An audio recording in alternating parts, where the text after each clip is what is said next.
आप सबको प्रभु यीशु मसीह के नाम से मेरा जय मसीह की।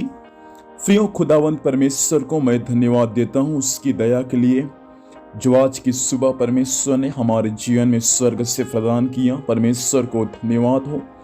आइए मेरे साथ में आज की सुबह प्रभु के वचन को पढ़ सकते हैं। गिनती की पुस्तक उसका 11 अध्याय उसका 4 आयत। फिर जो मिली जुली भीड़ उनके साथ थी वह कामुकता करने लगी और इस्राएली भी फिर रोने और कहने लगे, हमें मांस खाने को कौन देगा, हमें मांस खाने को कौन देगा। खुदावंत इस वचन के माध्यम से हम सबों को आशीष दें।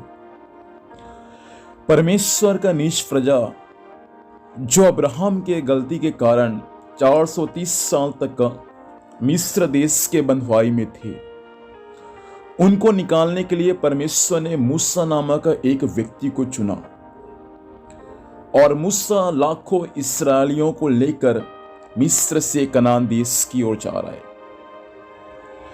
परमेश्वर के वचन में लिखा है कि परमेश्वर समय समय पर उनके हर एक आर्थिक आवश्यकताओं को परमेश्वर पूरा कर रहे। जब उनको प्यास लगता तो परमेश्वर चट्टान के सोते उनके लिए बहा देता ताकि उनका प्यास बुझ जाए। जब उनको भूख लगता तो परमेश्वर उनको स्वर्गीय मन्ना खिलाता जो स्वर्ग में स्वर्गदूत लोग खाते ही। परमेश्वर उनके लिए पहनने का ऐसा बंदोबस्त किया कि 40 साल तक का उनका जूता नहीं घसा और 40 साल तक का उनके कपड़े न तो फटे और न ही मैले हुए। लेकिन जैसे जैसे वे लोग बढ़ते गए परमेश्वर उनके कपड़े को भी बढ़ाते गया। मतलब परमेश्वर खाने से लेकर परमेश्वर पहनने तक सब कुछ का उपाय स्वर्ग से परमेश्वर उनके लिए प्रदान किया। आज भी हम परमेश्वर पर विश्वास करते हैं प्रियों। आज भी हमारा परमेश्वर हमारे लिए हर चीजों का उपाय करता है, क्योंकि हमारा परमेश्वर जो है वह उपाय करने वाला परमेश्वर है। परमेश्वर इतना सब कुछ करने के बावजूद एक दिन वही सारे भीड़ के भीड़ मूसा के पास आकर वे लोग कह रहे हैं, हमें मांस खाने को कौन देगा। केवल मूसा से बातचीत ही नहीं कर रहे हैं, लेकिन परमेश्वर के वचन में 4 पद में लिखा है वे लोग मूसा के आगे आंसू बहा रहे, मूसा के आगे रो रहे कि हमें मांस खाने को कौन देगा।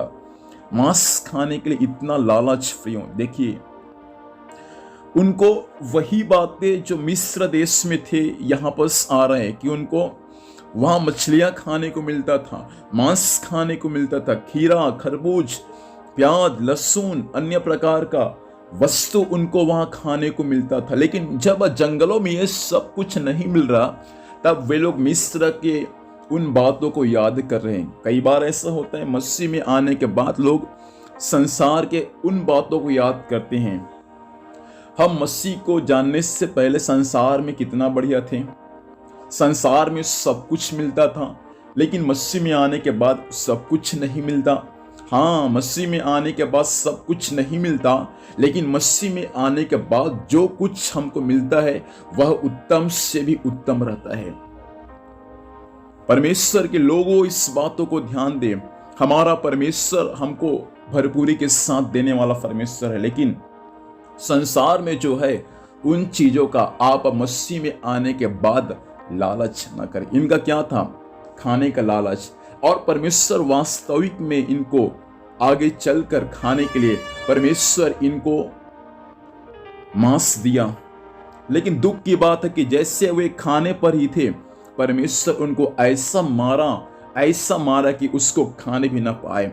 मेरे भाई बहन, आज की सुबह के समय कुछ लालच मसीह में आने के बाद यदि आपके जीवन में है तो मेरा प्रभु से प्रार्थना है कि वो लालच आपके जीवन से हमेशा के लिए चली जाए। मैं शाम के समय इसके बारे में कुछ बातें और आपको बताऊंगा। आइए अभी अपनी आंखों को बंद करेंगे, हम प्रभु से प्रार्थना करेंगे।